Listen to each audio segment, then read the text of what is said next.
नमस्कार, मैं हूं संजय शर्मा। आप देख रहे हैं 4 PM न्यूज नेटवर्क। गालिब का एक बड़ा फेमस शेर है, ताउम्र गालिब ये भूल करता रहा, धूल चेहरे पड़ती और मैं आईना साफ करता रहा। धूल जहां पड़ी है, सरकार वहां से हटाना नहीं चाहती। आईने को साफ कर रही है, गोदी मीडिया को साफ कर रही है कि हमारे चेहरे की धूल तुम गलती से दिखा मत देना। और ऐसे दौर में सरकार परेशान हो गई है। मैंने पहले भी कहा ना कि जब दिन खराब होते हैं, जब दिन परेशानी भरे आने लगते हैं, तो ऊंट पर बैठे आदमी को कुत्ता काट लेता है। ये बड़ी पुरानी कहावत है। हमारे जोशी जी मुझे मिले थे मई जून में। उन्होंने कहा था अगस्त से साहेब के दिन बुरे शुरू दिन हो जाएंगे, और मैं उनकी मजाक उड़ाने लगा था, ऐसे अगस्त से क्या होगा। लेकिन मैं पिछले कुछ महीनों से देख रहा हूं, कोई हफ्ता कोई महीना नहीं जाता जब सरकार की मजाक ना उड़ती, सरकार की खिल्ली ना उड़ती हो, या मैं ये कहूंगा कि सरकार का सच सामने ना आता हो। संबित पात्रा जी बहुत नाराज थे कि भाई 14 पत्रकारों के नाम इंडिया गठबंधन ने जारी कर दिया, ये लोकतंत्र का अपमान है। और यहां से बात करते करते वो फारूक अब्दुल्ला पर आ गए। कश्मीर में जो हो रहा है उसके संदर्भ में आ गए। फारूक अब्दुल्ला ने कहा कि हिंसा से कब तक काम चलेगा, बातचीत होनी चाहिए। अब वो संबित पात्रा तुरंत फारूक अब्दुल्ला और कांग्रेस के एक और नेता पर फालन होगा कि इस माहौल में पाकिस्तान से कैसे बातचीत की जा सकती है। ऐसे नेता कांग्रेस के साथ हैं, ऐसे नेता इंडिया गठबंधन के साथ हैं जिनकी मानसिकता पाकिस्तान वाली है। मुझे बड़ी हंसी आई। हंसी सी आई कि ये लोग जनता को मूर्ख समझते हैं। इनको लगता है कि ये टीवी चैनलों पर बैठ के, गोदी मीडिया के चैनलों पर बैठ के कुछ भी कहेंगे और जनता उसको यकीन मान लेगी। जनता ये मान लेगी कि आप सच बोल रहे हो, आप तो हरिश्चंद्र हो। इस दौर में सबको सच पता है। ये जो नई यूथ है ना, इसके हाथ में एक मोबाइल है और वो पढ़ती रहती है, वो जानती रहती है, जो पॉलिटिक्स को समझते रहते हैं वो देखते रहते हैं। सोशल मीडिया का जमाना है। आपके गोदी मीडिया के चैनलों से ज्यादा लोग सोशल मीडिया पे आ गए हैं, यूट्यूबर्स को देखने लगे हैं। तो कम से कम सच तो बात कहते हैं। अब मैं जो सच बोलने जा रहा हूं, बताइए कि संबित पात्रा जी की यह सच है या नहीं है।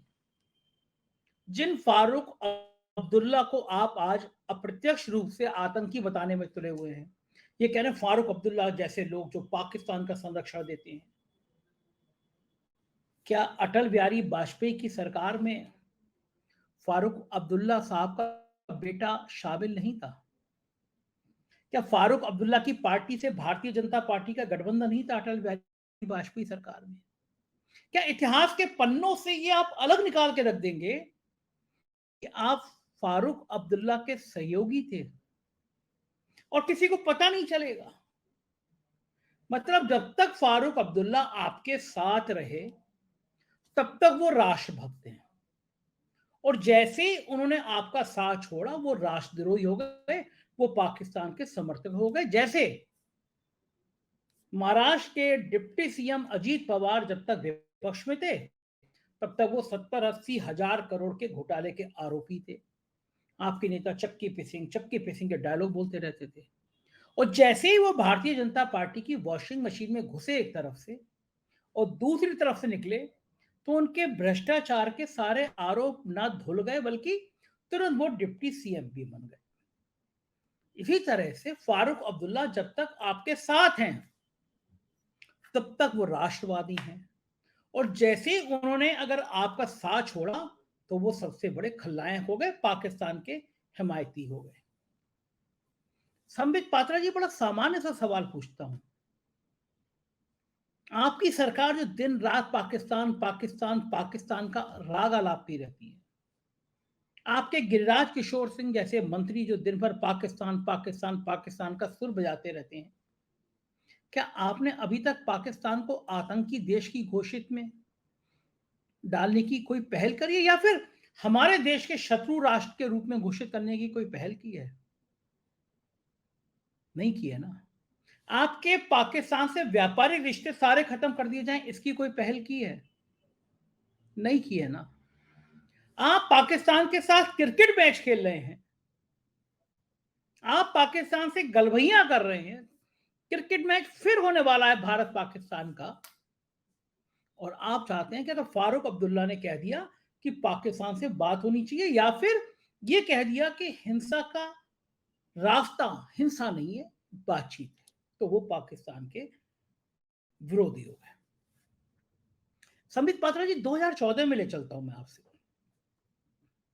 2014 के चुनाव से कुछ महीने पहले पाकिस्तान की सेना के समर्थित आतंकी, या खुद पाकिस्तान की सेना, हमारे एक शहीद का सर काट के ले गई थी। नाम था उसका हेमराज।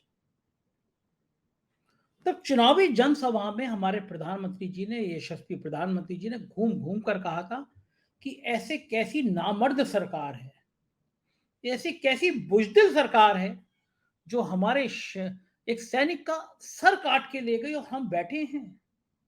अगर सरकार बदली तो पाकिस्तान में घुसकर हमारे साथी, हमारे भाई का, हमारे बेटे का सर वापस लाया जाएगा।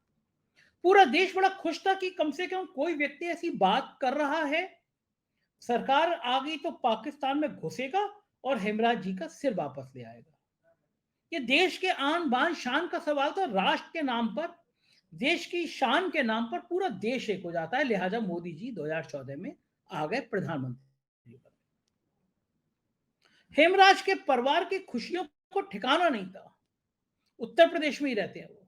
पूरा उत्तर प्रदेश झूम रहा था कि चलो एक दुखद घटना हो गई हेमराज जी की, हमारे बीच में नहीं रहे, शहीद हुए वो, उन्होंने देश के लिए जान दे दी, लेकिन कम से कम उसका कटा हुआ सर वापस आएगा। हम अपने शहीद को एक आदर सम्मान के साथ दफना सकेंगे,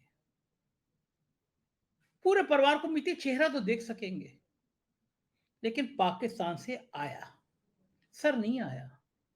पाकिस्तान से संदेशा आया कि आपने न्योता भेजा है, इसलिए पाकिस्तान के प्रधानमंत्री नरेंद्र मोदी जी के शपथ ग्रहण में आएंगे।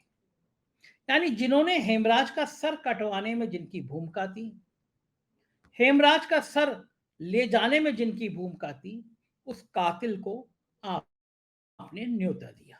आपके शब्दों में कातिल थे वो, तो उस कातिल को न्योता दिया गया। संबित पात्रा जी, ये कौन सी परंपरा थी? ये फारूक अब्दुल्ला के संग गलभैया करने के अलावा परंपरा थी। हेमराज के सर की बात की क्या हमारे प्रधानमंत्री जी ने? शपथ ग्रहण लेने के करने के बाद जब लंच करा रहे थे नवाज शरीफ को, तो पूछा कि हमारे साथ, हमारे बहादुर सैनिक का सर तो वापस कर दो। आज तक उस परिवार को अपने बेटे के सर का इंतजार है। ये भी छोड़ दीजिए। हमारे प्रधानमंत्री जी विदेश गए थे, वापस आ रहे थे, अचानक खबर आई कि प्रधानमंत्री जी ने जहाज पाकिस्तान में उतरवा दिया। शेर आया, शेर आया, ये हमारा शेर पाकिस्तान में उतर गया, पाकिस्तान में डंका बजाने गया है हिम्मत किसी में जो पाकिस्तान में जाके अपना जहाज उतार दे। ऐसी तमाम बातें आप लोग कर रहे थे संबित पात्रा जी। हमको भी लगा कि शायद उतारा है और कहा होगा कि लाइए हमें हिमराज का सिर सौंपिए, हम सम्मान पूर्वक उनको अंतिम संस्कार करेंगे। मगर कुछ घंटे बाद हमने देखा कि प्रधानमंत्री जी उसी कातिल प्रधानमंत्री को हैप्पी बर्थडे कहने गए थे, हैप्पी बर्थडे, जन्मदिन की शुभकामनाएं उनकी अम्मी के चरण स्पर्श करने गए थे, सेवैयां खाने गए थे और निरे सारे तोहफे लेकर गए थे। ये पाकिस्तान के प्रति कौन सा राग था संबित पात्रा जी? ये पाकिस्तान से कौन सा अनुराग था संबित पात्रा जी? और उसके बाद तमाम व्यापारिक संबंध आपने पाकिस्तान से स्थापित कर दिए। अब मैं जरा कश्मीर फिर लेके चलता हूं आपको। आतंकी हमले में अफजल को फांसी हुई। अफजल की फांसी का विरोध करने में महबूबा मुफ्ती का नाम सामने आया। वो अफजल को आतंकी मानने को तैयार नहीं थी, उनको देशभक्त कह रही थी, लगातार भारत के खिलाफ बयान दे रही थी। भारतीय जनता पार्टी भी उनको राष्ट्रद्रोही जाने क्या क्या कह रही थी। लेकिन कुछ दिनों बाद देखा हमने कि उन्हीं महबूबा के साथ भारतीय जनता पार्टी ने कश्मीर में सरकार बनाई। ये रिश्ता क्या कहलाता है संबित पात्रा जी? जो आतंकी अफजल की को शहीद का दर्जा देने की बात कहे, उसके साथ सरकार बनाने का रिश्ता क्या कहलाता है संबित जी? और आप संबित जी क्या इस देश की जनता को इतना मूर्ख समझते हैं कि उसे ये सब बातें पता नहीं होंगी? उसे ये खेल समझ नहीं आएगा कि आप खेल खेलना कौन-सा चाह रहे हैं? मैं जब ये वीडियो बोलने जा रहा था उससे 1 घंटे पहले भारतीय जनता पार्टी के एक नेता मेरे दफ्तर में आए। मुझसे बोले क्या आकलन है? मैंने उनको बताया कि बंगाल, बिहार, महाराष्ट्र, कर्नाटक हाल अच्छा नहीं है। मैंने उनसे ये भी कहा कि उत्तर प्रदेश में खड़गे जी रायबरेली से लड़ गए, फूलपुर से लड़ गए नीतीश कुमार, तो परेशानी आ जाएगी। मुझसे बोले लेकिन देख लीजिएगा सरकार बन जाएगी। मैंने कहा चुनाव फंसा हुआ है तो कैसे सरकार बन जाएगी? मुझसे बोले कुछ भी करेंगे, चाहे हिंदू मुसलमान में थोड़ा तनाव बढ़ जाएगा और देखना फिर माहौल बन जाएगा। ये जो लाइन है ये आप अपने अड़ोस पड़ोस हर चौथे व्यक्ति से सुन रहे होंगे कि हिंदू मुसलमान का कुछ खेल हो जाएगा, सरकार बन जाएगी। सीमाओं पर कुछ खेल हो जाएगा, सरकार बन जाएगी। सर्जिकल स्ट्राइक होगा, सरकार बन जाएगी। ऐसी बातें चलन में आ रही हैं। कोई बड़ा बड़ा तमाशा कर देंगे, मोदी जी सरकार बना देंगे। तो क्या सरकार बनाने के लिए बड़ा तमाशा चाहिए? क्या सरकार बनाने के लिए सर्जिकल स्ट्राइक चाहिए? क्या सरकार बनाने के लिए पुलवामा की ट्रिक चाहिए जो सतपाल मलिक जम्मू कश्मीर के पूर्व गवर्नर आरोप लगाते हैं कि पुलवामा करके राम मंदिर पर हमला करके कुछ भाजपा नेताओं को मरवाकर माहौल पैदा किया जाएगा? क्या ट्रिक चाहिए? और ऐसी बातें अगर सामान्य जन में ये चर्चा का विषय है कि आप इस तरह की वारदात करा के सत्ता हासिल कर सकते हैं, ये बात कोई सामान्य व्यक्ति भी कहने लगा है, अखबार के दफ्तर में आके नेता कहने लगा है, तो समझ जाइए कि देश कितने खतरनाक मोड़ की तरफ बढ़ रहा है। मीडिया का चेहरा दिखाया, इंडिया गठबंधन ने दिखाया कि ये वो चेहरे हैं जो दिन रात आपके मन, मस्तिष्क, दिमाग, आत्मा सब में जहर भरते हैं।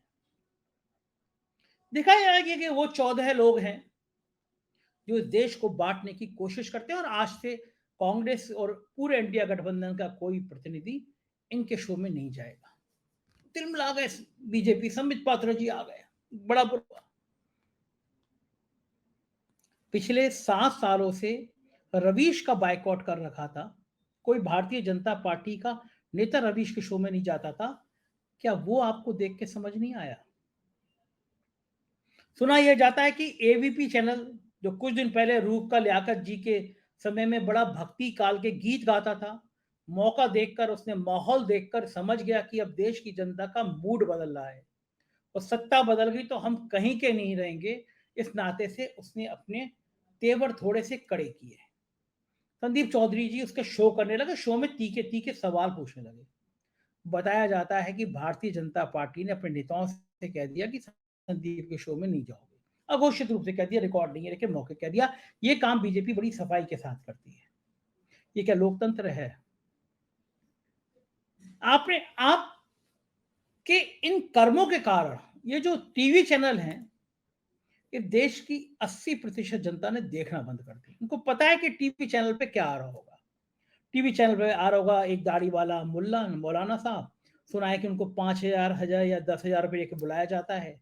एक पंडित जी टीका लगाए, उन्हें भी एक लिफाफा दिया जाता है और पहले कह दिया जाता है कि तुमको जैसे ही कैमरा हो 5 मिनट बाद तुमको एक दूसरे की गाली गलौज करनी है, माहौल ज्यादा गर्म करना हो तो पानी फेंक देना है, थप्पड़ मार देना है, हमारा शो हिट हो जाएगा और तुम्हें एक दूसरे के धर्म के खिलाफ खूब बातें करनी है।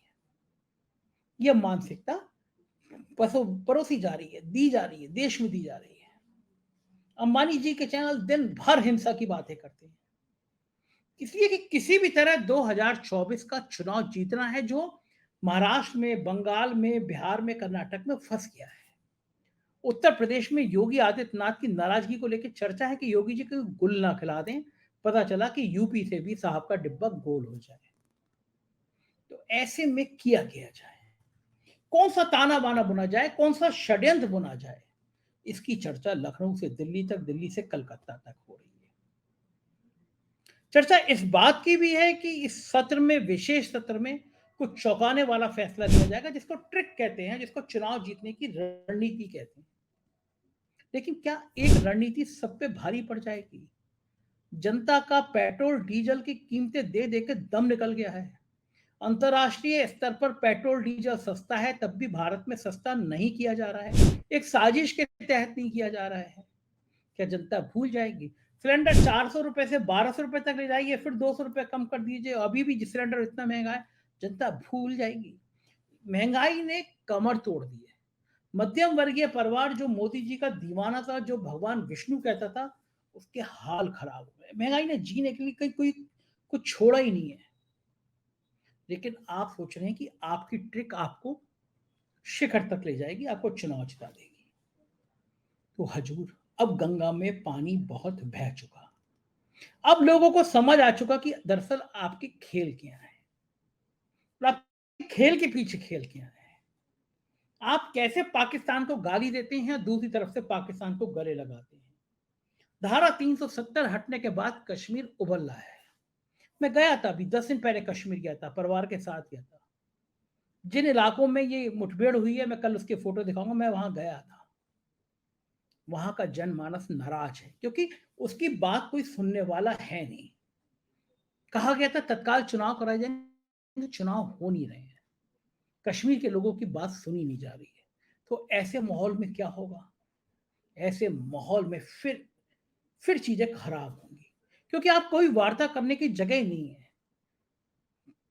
वहां के गवर्नर के ऊपर भ्रष्टाचार के आरोप लग रहे हैं, मनोज सिन्हा बदनाम हो रहे हैं, लेकिन सुनने वाला कोई नहीं है। तो लिहाजा गोदी मीडिया के चैनलों पर आके बड़े बड़े बखान करके, बड़ी बड़ी बातें करके आपके ब्रेन वॉश किया जा रहा है, आपको गुमराह किया जा रहा है। थोड़ा दिमाग का इस बार परिचय जरूर दीजिएगा। किसी भी ट्रिक में मत फंसिएगा। अपने बुनियादी मुद्दों का ध्यान कीजिएगा, जो देश का भला कर सके उसकी तरफ देखिएगा, वरना देश एक बार फिर अंधकार में हो जाएगा। हम एक बार फिर गहरे गड्ढे में चले जाएंगे। मुझको यकीन है कि आप ये सब जरूर सोचेंगे, विचार करेंगे और कमेंट करके मुझे बताएंगे कि मैं सही बोल रहा हूँ या गलत बोल रहा हूँ। बहुत बहुत शुक्रिया इस प्यार के लिए। Thank you.